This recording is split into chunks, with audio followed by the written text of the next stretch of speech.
Attention passengers, we've now reached our destination. Welcome to the Travel Podyssey, a travel podcast based on lesser-known destinations. I am your host, Jake Twargoski, and on this show, we will give an overview of the destination and discuss our reactions to them. Each episode will feature a different guest, so get your passports ready, and let's go on a Travel Podyssey. Welcome aboard to the 6th edition of the Travel Podyssey. And this one will probably be the last Travel Podyssey I'll be recording, but you never know. I might resume it in the future, but for now, let's say that this one's the last one. In the last episode, I talked with John, and we talked sports travel, from college football into professional sports and international sports. And this time is going to be another country-focused episode. And this one, I teased in the first episode, Western England and Wales, and this country is Ireland. It's located in the British Isles, in northwestern Europe, west of the United Kingdom. And this country is often overlooked by the United Kingdom. The island of Ireland is split into two countries. Most of the island is within the Republic of Ireland. The northeastern part is known as Northern Ireland, which is part of the United Kingdom. And we're going to talk a little bit of both. And this episode's featured person is WMUL-FM news editor Alyson Messinger, and she has some experiences to share within Ireland, and also her experience going there as part of the Renaissance Choir while she was in high school. Without further ado, let's give it over to Alyson.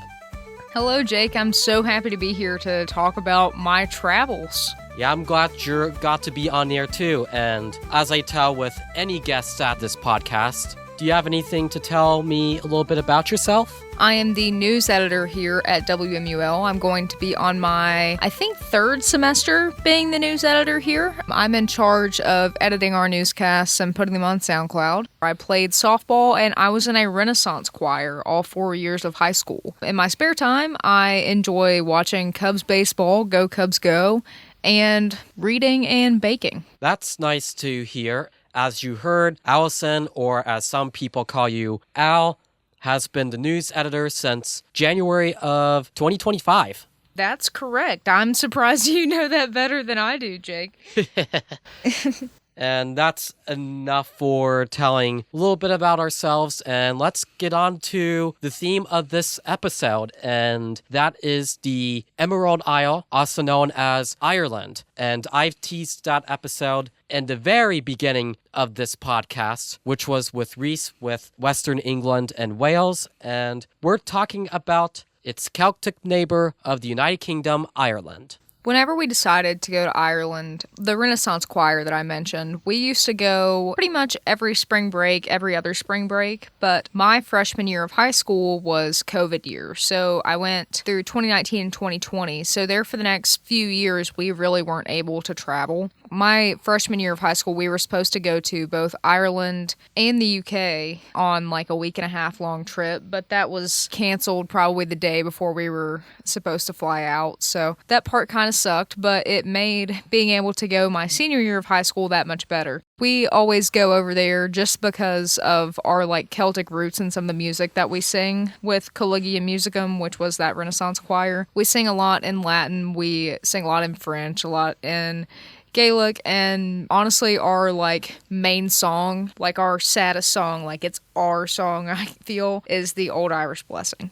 That's interesting to hear, and one thing I noticed here in Huntington, a lot of people here have Irish roots, including myself. Even though I'm not from Appalachia, I do have some Irish roots.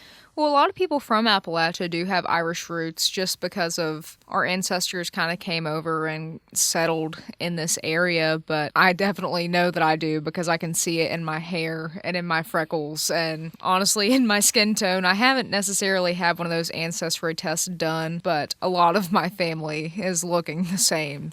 To me, my family's ancestry is mixed, but when people look at me first, it's Irish because of my eyes and my skin. Going over there, if you are used to seeing the West Virginia, like, rolling hills and just most of Appalachia, if you were to ever step foot in Ireland, it feels like the exact same place, just a little bit colder. One of the most interesting things about being over there, I expected some sort of like crazy new like culture shock type thing that I've never even seen before, but we were on the bus just driving through the Irish countryside, and I looked out the window and it just looks like I'm driving down Route 2. So it's essentially the same exact place. I've went to Ireland for the second half of my first European trip in 2018, and I've landed in Dublin from Amsterdam, and I spent a day in Dublin, a day in Northern Ireland in the United Kingdom, and the third day exploring the Republic of Ireland's countryside, as we are talking about. And one thing about the Irish countryside I went to is I went to a local sheep farm. There are so many sheep over there, and I think it's so interesting how they kind of like tell them apart, because it's almost like they have a little spray painted dot, like they're either blue, pink, or yellow, and that's how they kind of determine what sheep belong to who. So that was really cool. But on my trip, we stayed in a different place every day. So it was like a 5 or 6 day trip. I know that we stayed in Dublin. I want to say we stayed in Ennis. We stayed in Killarney, and I think 1 or 2 more places, but I can't really remember because it's been a few years. But we flew in from Philadelphia, I think. Have you ever flown from the Philadelphia airport? Never been to Philly. Our trip started at Cabell Midland, and we rode on a bus all the way up to Pittsburgh. So we flew from Pittsburgh to Philadelphia, which was literally like a 30-minute flight. And it was like, this kind of seems a little silly. But after that, we got on a flight in Philly at like 10 or 11 o'clock at night, flew directly over to Dublin. I didn't sleep the entire way.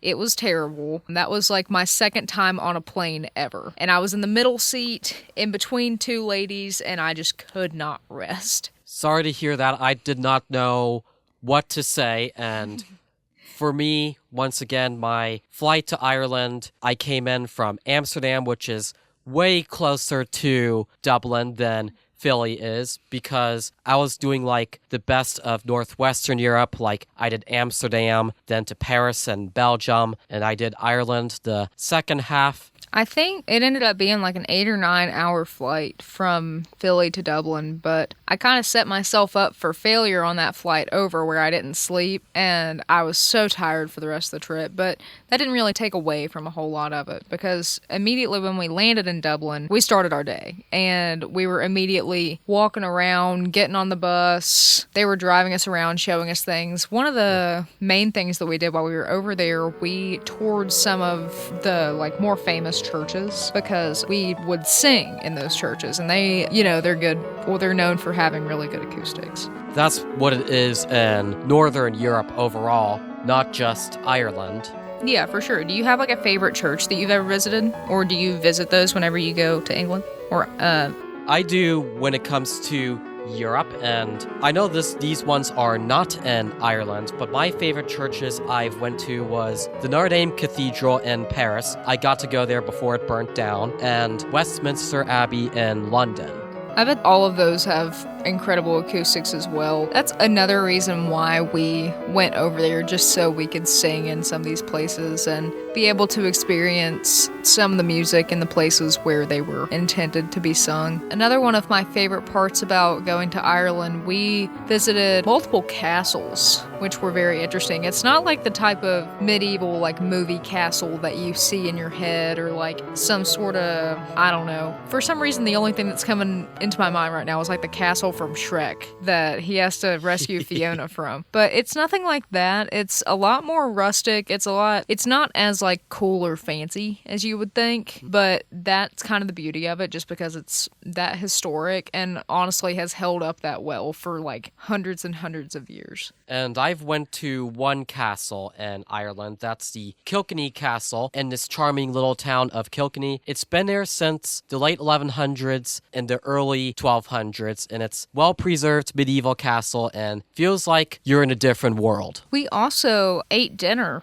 in a castle one night. They have it set up to where, like, you can go in and have, like, some sort of medieval feast, and they serve you mead and everything like that. That was a pretty cool experience, being able to dine in that, like, little dining hall. Another cool part, one of my favorite churches over there had some of the most beautiful stained glass windows that I'd ever seen. And granted, it was chilly over there the entire time we were there because we were over there in, like, late March. And if you know anything about the climate in Ireland, it's rainy, it's foggy, it's cold. It's like that in August too, and I remember I had to wear sweatpants in August in Ireland. There was one point where I thought I was about to get blown away by the wind because I had on Renaissance style gown and a poncho. And Jake, have you ever had a poncho with the hood on and the wind's blowing and then it's like wow, wow, wow, wow? Yes, all even in your ears? here in Huntington, but the way you're describing it is more like my experience of coming out of the tube in London. Yeah, I thought I was going to get swept away right there, so that was a little bit scary. But even though the weather was a little bit chilly and rainy, it was absolutely gorgeous. I enjoyed Ireland when I was there. I was only there for 3 days, and Al definitely would love to go back. And also, and I've known a friend from Ireland too.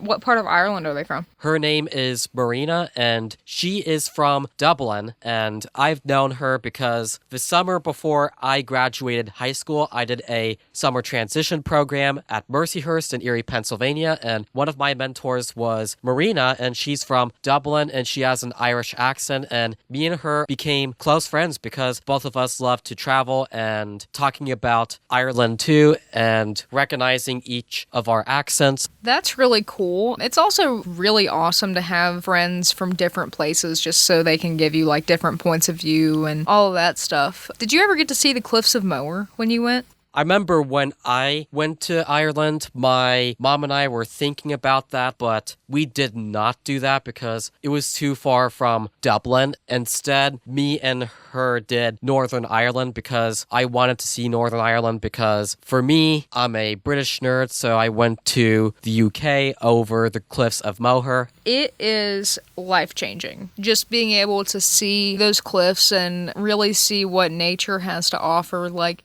there is a pretty obvious time difference from here and over in Ireland, but I remember FaceTiming my grandma as I was standing like at the edge of the, not at the very edge, but one of the edges of the Cliffs of Moher, and it was 2 a.m. over there, but she answered the phone, and just to see those cliffs, and like not only is the view incredible, but you can feel like where the ocean is crashing against the cliffs, you can feel the mist even from like hundreds of feet up, and it's probably one of the most cherished experiences that I will ever have. I sat there and cried like a baby. Wow, that's such a powerful moment. I can honestly say that it was probably 7 a.m., and that is the most excited I've ever been that early in the morning. That's such a powerful moment in travel. In fact, one of the most powerful moments ever shared in the Travel Podyssey. I'm glad that I could have that kind of badge of honor for having the most powerful moment on the Travel Podyssey. Did you have any good food while you were in Ireland? It's been a long time since I was in Ireland, but one of my favorite restaurants is the Podyssey House, which is like a steak place in Dublin, kind of like an Irish pub. I think I had some of the best fish and chips ever in Ennis. We were actually supposed to go sing at one of the churches, and we were supposed to meet up at, let's say it was like 2 p.m. or something. I'm sitting there ordering fish and chips at 1:45.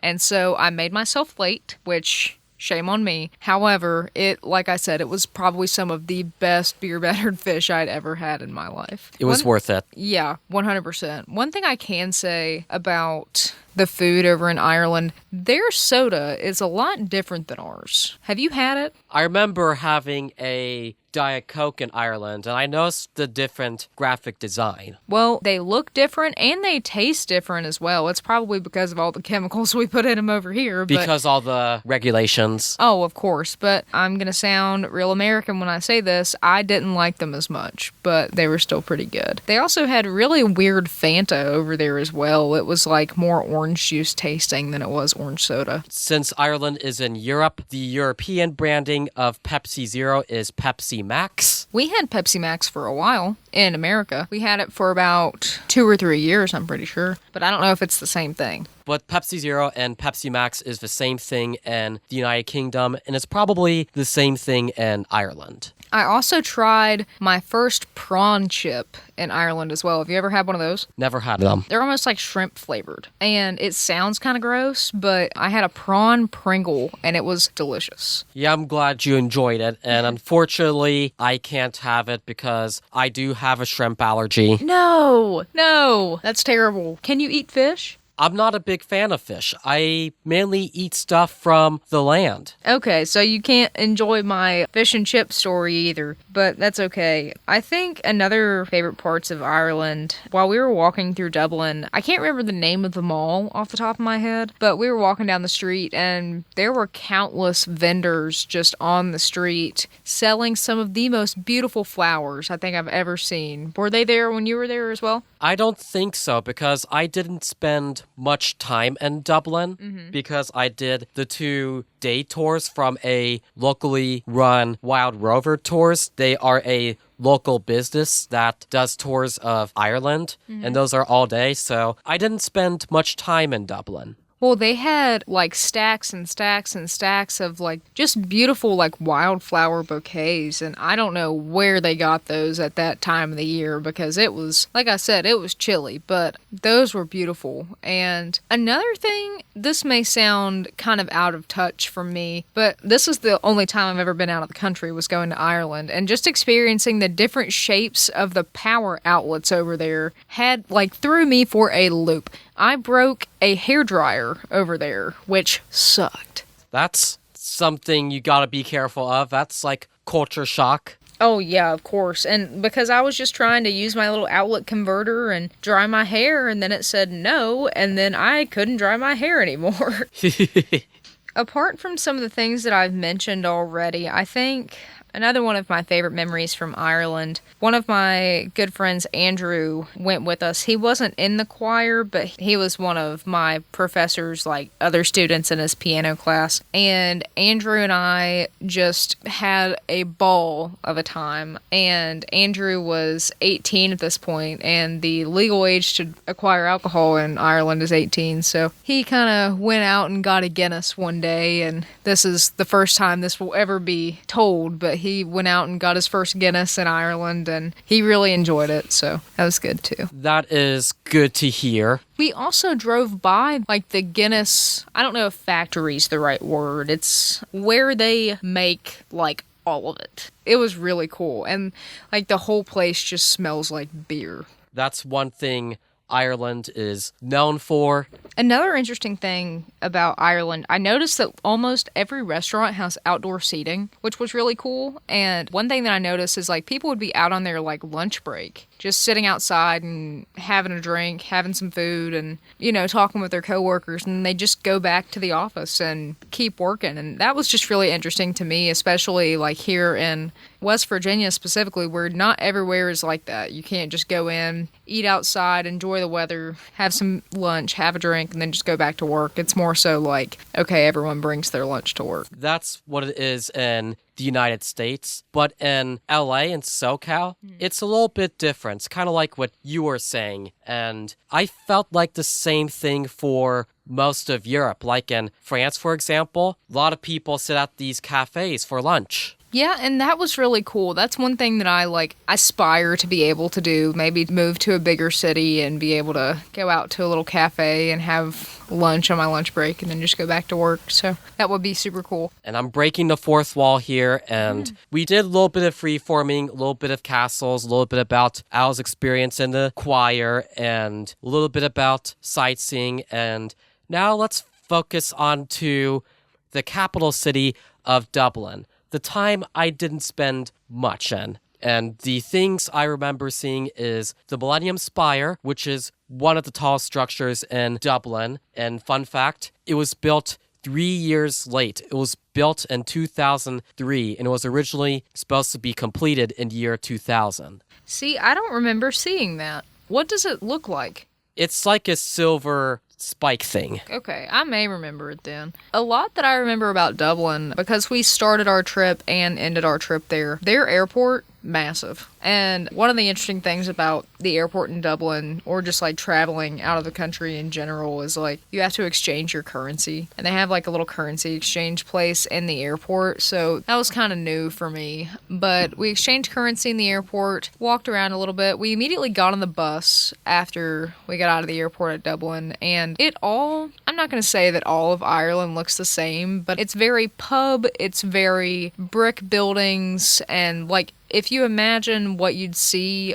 in like an Irish movie or something, that's exactly what you're going to see if you're there. Right, and there is tons of British influence in Ireland, and it's not a good idea to say that in Ireland because even though the UK and Ireland are good friends, but there's a controversial past with it. Yeah, and as much as it does have British influence, I think that Ireland also has its own influence in itself just because of all of the music that you hear over there and all of the Celtic symbols that you see as well. And every single store that you walk into, there's some sort of like, if you could add a little sample of some Celtic music in here, that'd be really good. But there's a lot of like guitars and fiddles and etc. But it all feels very like I'm gonna go outside and I'm going to dance, and that's kind of what Dublin felt like to me. Okay, because like when I went to Dublin, even though this was way before I went to London, it felt like a little bit like London, but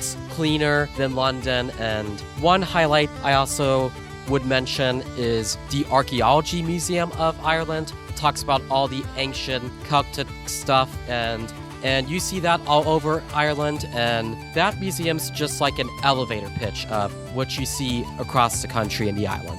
One thing you did say, it is very clean in Dublin. Like here in America, where we're used to seeing some litter in any aspect everywhere, Dublin, you don't see a speck of trash on the ground. Like it's very well taken care of, and like their roads are really nice. And I felt that with Switzerland too. Switzerland being very clean. And you know, it's one country I thought that's a little filthy, or a city. That's Brussels in Belgium. Well, Ireland was beautiful. It didn't make me feel unsafe at any point. And like we were out walking around on the streets or whatever, and maybe that's just like the naivety of being a tourist, but it's also like, I don't know, I didn't feel like I was in danger at any point, and it was beautiful. Yeah, I'm glad you were safe and had a great time. And if I can think of anything else in Dublin, I did walk by St. Stephen's Green, which is like Ritter Park. I didn't go in, but I remember seeing the arch there, which reminds me so much of the Ritter Park arch back in Huntington in the States. Oh yeah, for sure. I can't really remember if this was in Dublin or not, but we came upon this massive cross, like probably hundreds of feet high, that we took our picture with, and that was probably one of the most memorable landmarks that I saw over in Ireland, because it was literally like you had to tilt your head all the way up to the sky to see the very top of it. That's giving me flashbacks of the Eiffel Tower in Paris, or even skyscrapers in North American cities with that, and I've never heard of that place before. The pictures that we took, Mr. Harkless had to be like probably 100 feet away, like using his widest camera to get all of us and the cross in the picture. Dublin also has a very beautiful mall. There weren't a whole lot of stores that you'd usually see in America in this mall, but just the way that it was designed, it was like mostly marble, and there were vines and inside plants all over the place and a whole bunch of natural light. So that was another really cool part of Dublin as well.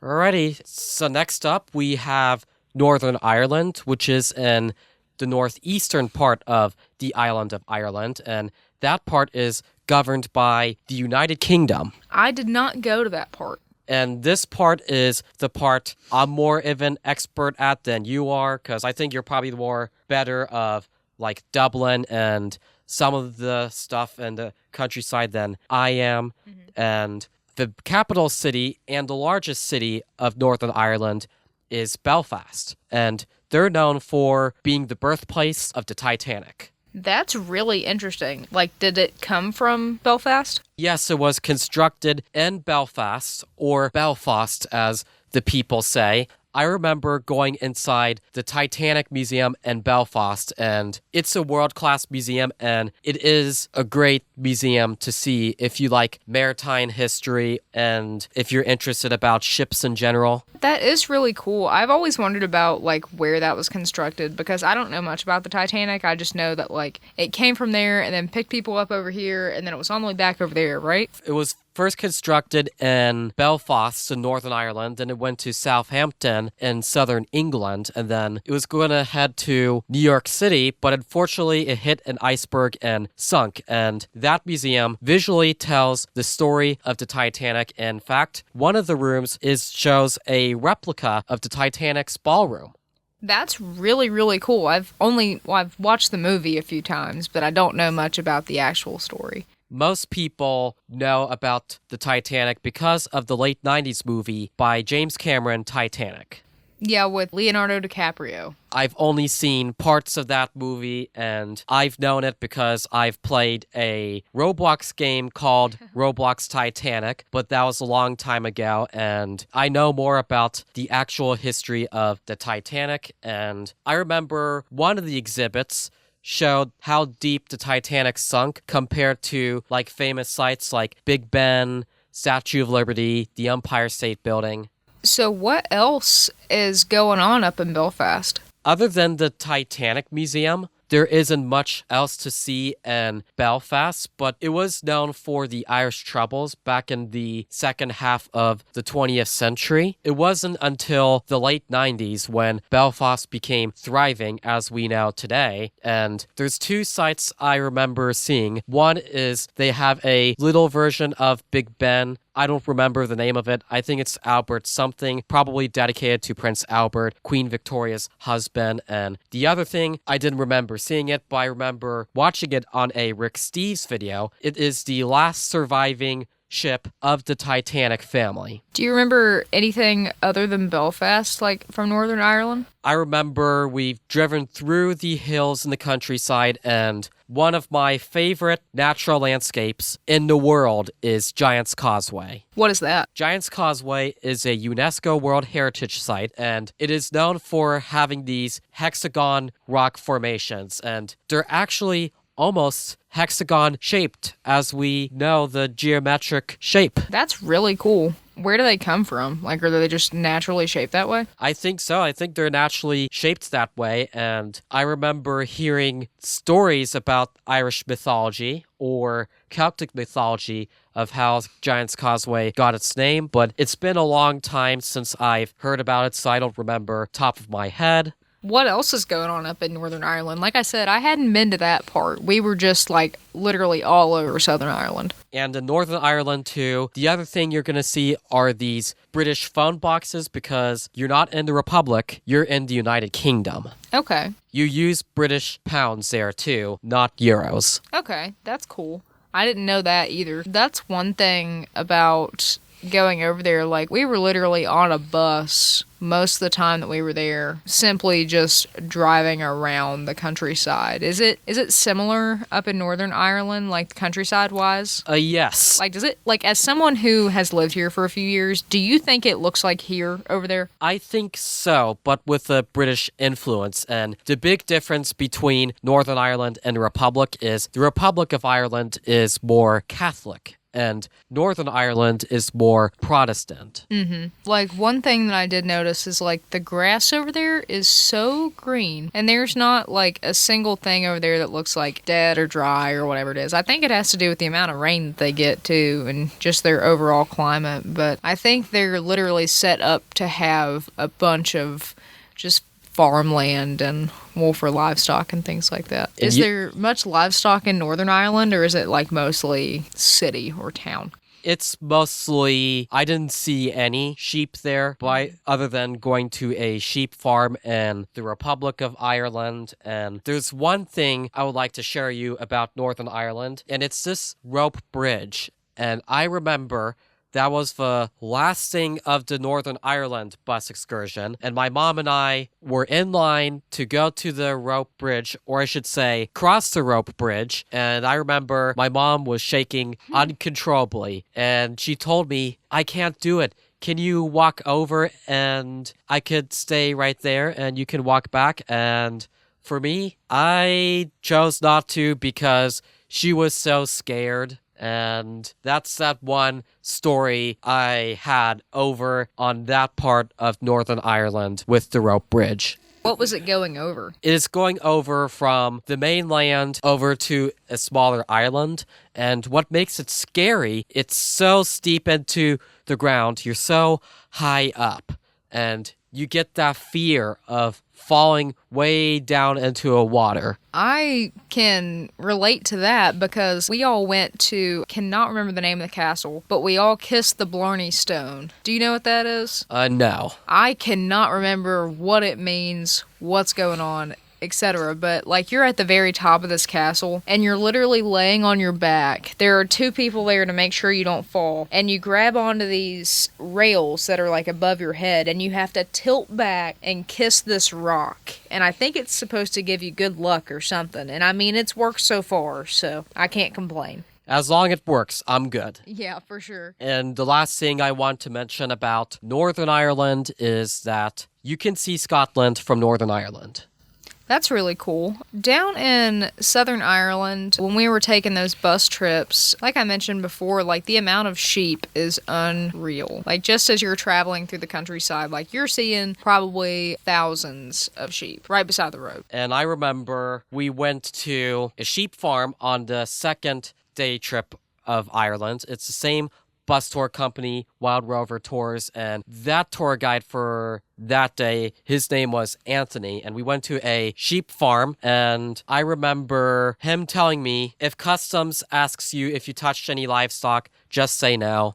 And I was joking with my mom because she loves sheep, and she was holding one, and I was taking a picture of her, and she's wanting me if I wanted to hold one. I said, nope. And if you do make me hold one, I'm going to tell customs. Oh, goodness. Dublin is the only country in Europe that has U.S. pre-clearance. And for me, I have global entry, which, because I travel internationally a lot, and helps you get into the country faster. I do remember having to get my passport to go to Ireland, but it's expired by now just because, like, I got it when I was 17. But the process of getting a passport here in America is kind of a pain in the butt, honestly. I don't know if you ever had any trouble with it, but Haven't had trouble on my end. like having to get my passport, you got to go to like the post office and all that stuff, have them take your picture and all that jazz. But I felt so cool when I got my passport because like none of my family had ever been out of the country before. And I mean, with that being said, my grandma was so scared. She was so scared to have me out of the state, let alone out of the country. So even though all of my family was a little bit stressed, I had the time of my life, and I cannot wait to go back. My boyfriend also has been to Ireland with the same choir group, and him and his family, like his mom went with the choir group a few times. She almost went with us my freshman year, even though he had graduated at that point. But we have plans to go back at some point for sure.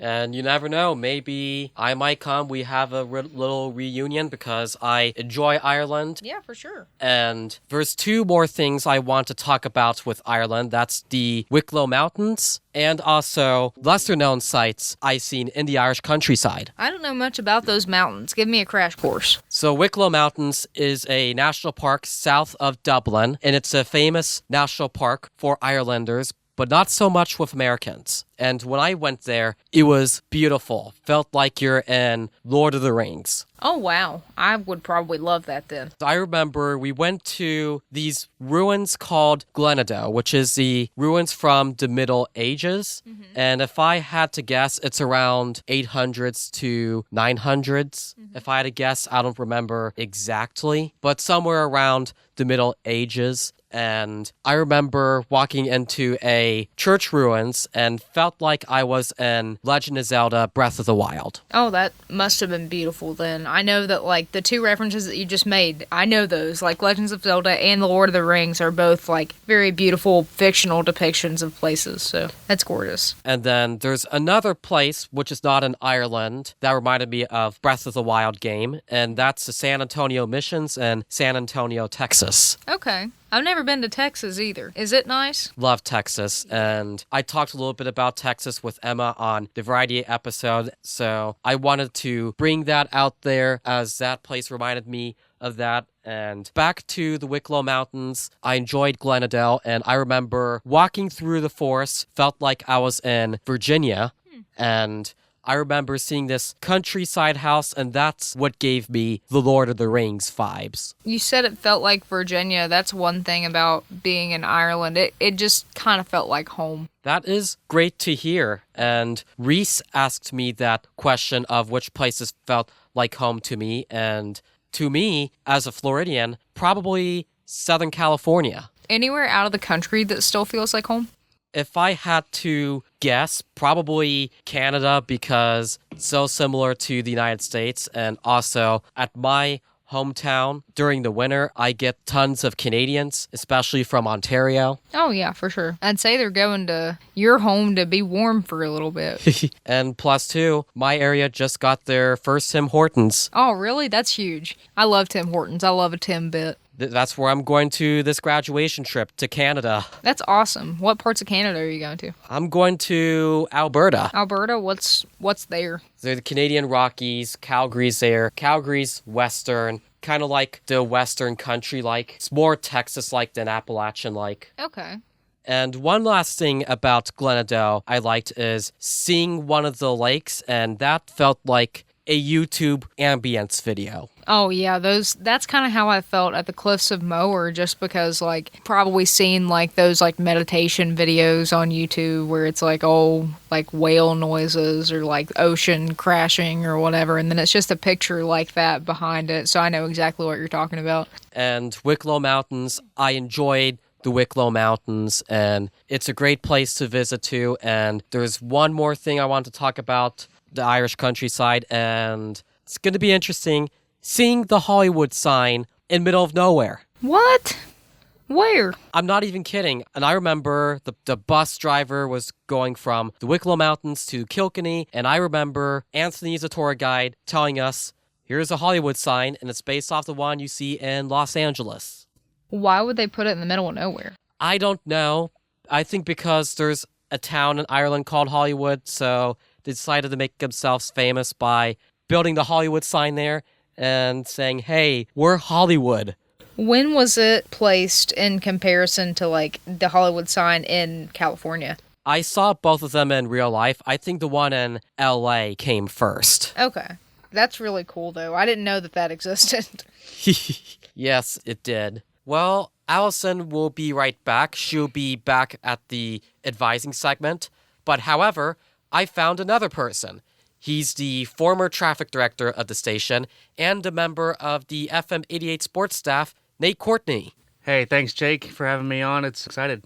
Originally, I was going to have him in one episode. Due to unforeseen circumstances, I was only able to bring him to this episode to make it up for it. So, to start things off, Notre Dame, which is my favorite football team, Notre Dame Fighting Irish, they have a strong connection to Ireland. Yeah, they do. I mean, it's in the name, Jake, right? Fighting Irish, and it's a big Catholic school, which is one of the biggest religions in Ireland, so it really encapsulates Ireland, and one of their main logos is a cloverleaf, and whenever I see cloverleaf, that reminds me of Ireland, too. And I know every year, Notre Dame takes their students to Ireland, and I remember my brother did that for his undergraduate time there, and that is the reason why I went to Ireland.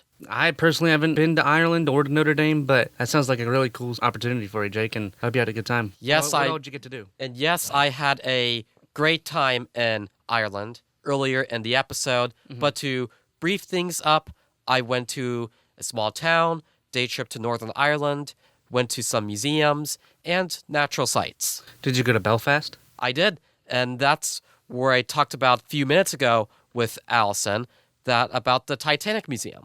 Ooh, okay, that's pretty cool. I actually didn't know the Titanic Museum was in Ireland. That's because the Titanic was built in Northern Ireland. I actually didn't know that. I'm getting a history lesson on Ireland. Yes, and that comes from a person who loves history. Oh, absolutely, Jake. I know you're pretty well-rounded in history. You always are in the station telling us about something. And for me, as I mentioned in the previous episode, sports travel, I did travel to several Notre Dame games while I was in high school, and I enjoyed them. Now, what about that Marshall and Notre Dame game up in Notre Dame? No. You didn't go that one? Don't mention it. But what happened in that game, Jake? I don't know, but don't you dare mention it. Gilmore, down the sideline. Touchdown, Marshall. That's embarrassing time for Notre Dame. Because you know what? I remember seeing videos earlier, like the pregame and everything, and there was Notre Dame fans, and they were asking around, oh, what's the score of today's game going to be? And they're like, oh, it'll be 45-7. It'll be 48-0. It'll be 51-3. And to go, well, I didn't go, but to watch it in my dorm room, just everything that kind of ensued after, that was a great day and forever will be one of my favorite memories. I mean, I'm sorry, Jake, but go Herd on that one. And typically I like Notre Dame. I usually like Notre Dame, but not against the Thundering Herd. I think Marshall has a way better green than they do. +2, Marcus Freeman was still settling in. At least I moved on from that because there's other embarrassing losses with that. And Northern Illinois. And yes, and do you have anything else you like to say about Notre Dame and its connection to Ireland? The mascot's the Fighting Irish for a reason. I mean, serious Irish roots. Pretty much, it is a Catholic school. I mean, even things with like Touchdown Jesus and all that, right? Like, it just fully encapsulates Ireland, what Ireland is.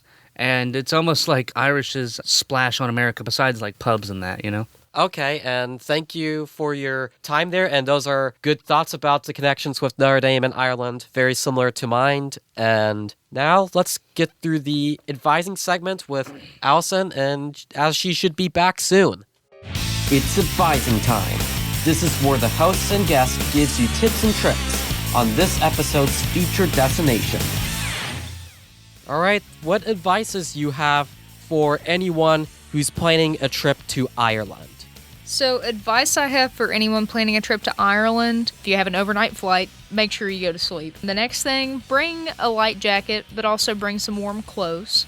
Even during the summer. Oh, yes, absolutely. Another thing, don't bring your valuable things that plug in. Don't ruin a hairdryer like I did. Another thing, don't be surprised whenever the soda tastes weird. And I would say for the last thing, take as many pictures as you can, but also try to live in the moment a little bit and let yourself cry at the cliffs of Moher. It's beautiful. Those are great pieces of advice, and advices on my end for Northern Ireland. I said this in the first episode with Reese.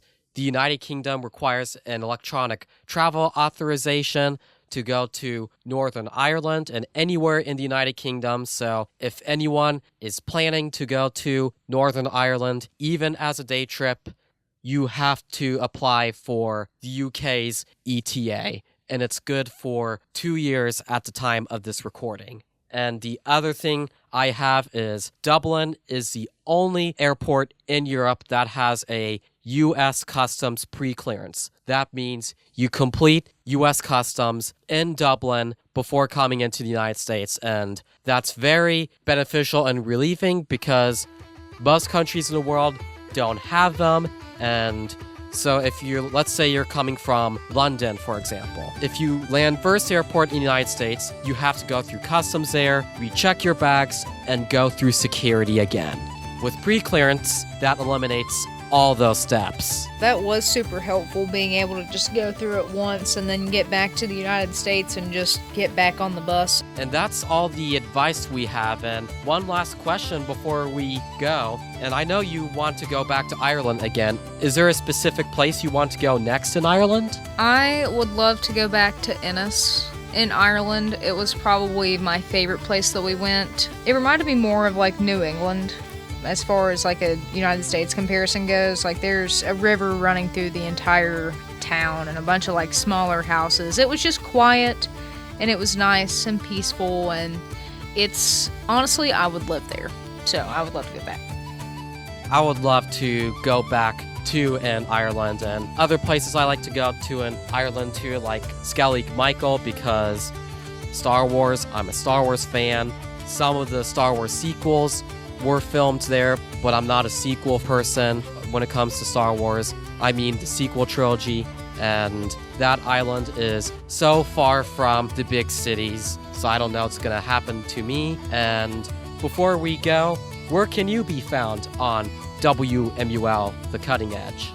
On WMUL The Cutting Edge, you can find me anchoring news, doing weather, producing news. Occasionally, I have a DJ shift called Dad Rock with Alyson, where I play some of mine and my dad's favorite music. Or physically, you can find me probably at my desk, in the office, in the staff room. Alrighty, now we're getting into this time of show that if you enjoyed this show and if you want to hear it again, you can listen to it again on WMUL SoundCloud or Spotify. Right there, you have Rolling with the Oldies, the Variety Hour, and much more, including Rocking the Herd and award-winning news and sports. Oh yeah, for sure. Every single thing that goes out on our airwaves is pretty much on the SoundCloud. So if you ever miss anything, make sure to check it out there. Thank you for having me, Jake. It's been a pleasure. You're welcome, and I don't know, but this episode might be the last episode ever of the Travel Podyssey. Well, maybe you can keep it going when you get back down to Florida. Maybe, but I don't know if I have all the recording equipment. Maybe you'll get some recording equipment. Once again, thank you for everyone being at the station, and this might be the last episode, but let's treat it, if it is, that. Thank you, y'all, for listening to the Travel Podyssey. It's a lot of fun getting with tons of people here at the station, and we can both say, keep on traveling to places we love to travel. Absolutely. Get in the nicest way possible. Get out of your house and go see new things. You would be surprised what there is in store.